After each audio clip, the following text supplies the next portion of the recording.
Go ahead and add goal 2.3 notes to your table of contents in your notebook. Goal 2.3 is I can identify the types of bonds in a given compound and explain the behavior of electrons. An important skill to be able to do that is identifying metals and nonmetals from the periodic table. So make sure that you review that information before you begin this. Metals, everything you see in blue here, to the left and behind and below that stair-step line. Nonmetals, all those elements you see copper colored there to the right and above that stair-step line.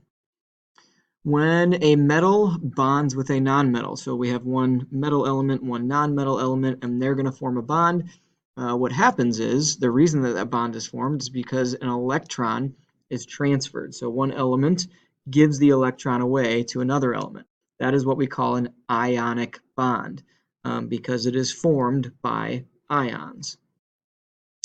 Ionic bonds are ultimately what forms crystals. So something like NaCl, sodium chloride, you have sodium, the metal, you have chlorine, the nonmetal. Those form an ionic bond where an electron is transferred, and we get the crystalline structure of salt. When nonmetals bond with other nonmetals, we have what we call a covalent bond. This is different in that an electron isn't given up to another element.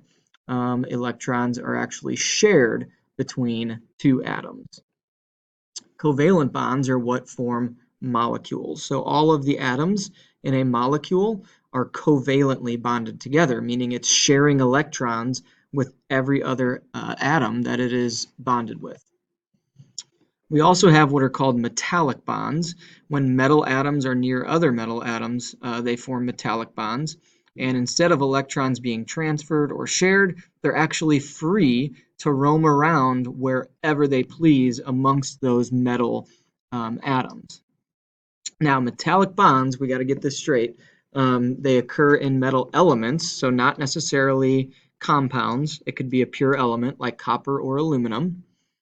And they can happen in alloys. Alloys are mixtures of metals like brass, bronze, and steel. So we're not necessarily talking about compounds when we talk about metallic bonds. It can be in elements, can also be in mixtures.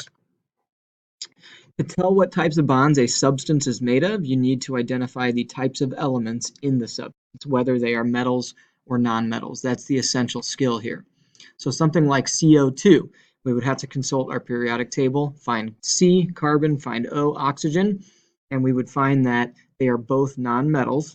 Since we have metal plus nonmetal, this would be covalently bonded together, meaning CO2 would be found as a molecule in nature.